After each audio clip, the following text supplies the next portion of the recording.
It's Miller time. I could really use one right now, but unfortunately there's water in this glass. Well, what do you mean it's Miller time? Because the Millers that we're going to talk about today is ERVIN and Andy Miller of harness racing fame. You know, the best part about doing this show, Joe, is I get to jump over the horse racing fence and meet the people in the harness world. And these guys come from humble beginnings, but they're superstars in the sport of horse racing.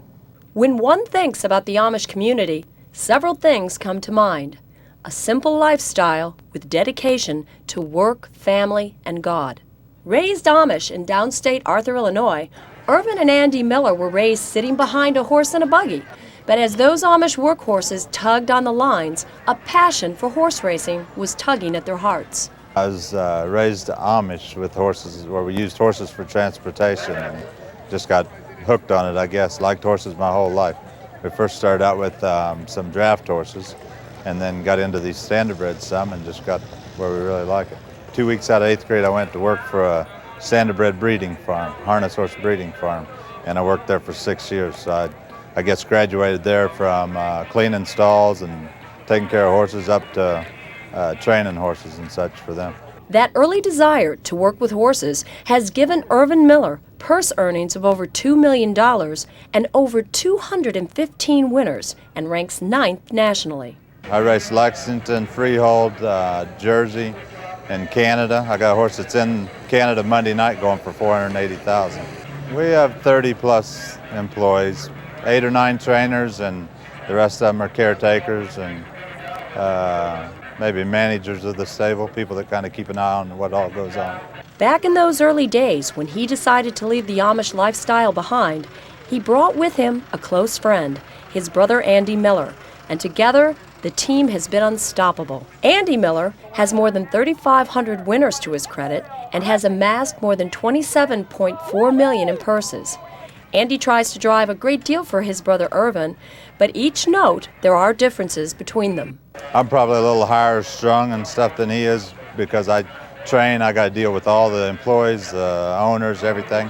He can be a little more laid back because he's got to show up here every night to drive and think about his drives a little more. When he started driving for me, it was a little tense because he tried to overdo it just because they were my horses. He wanted to do better for me than he did the average person. He worked hard at it, and sometimes it didn't work out the way it should have. He's a little bigger than I am, and I'm at the top end for the size of a driver, but you know, that's kind of the avenue I took, and he took the training. He did some driving earlier. We're always real competitive, but we try and keep it to where we can do the best for each other and make it all work out real well.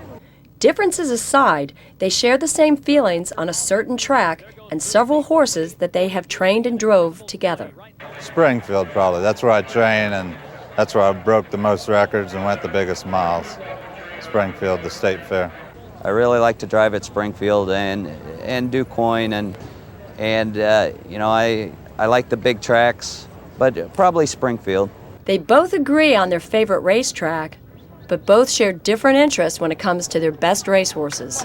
Probably one of the biggest moments, just separate race, was Incredible Tilly winning at Springfield, 2-year-old filly, 51-4 off a quarter and 24-4 park.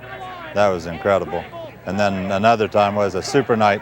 A few years back, I win both ends of the orange and blue with the Colton filly. The same year Incredible Tilly was a 2-year-old.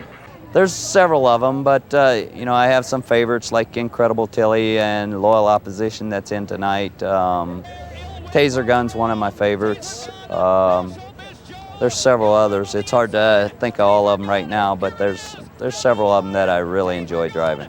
Drawing a less than perfect post position and surrounded by 2 other possible favorites, Loyal Opposition brought them all together for a family portrait when she won the Grandma Ann in an impressive 151-2. You know, maybe just next time, you know, was it necessary to win by 6? On Super Night, you want to make sure you got the win. You don't want to get halfway down the stretch and get caught.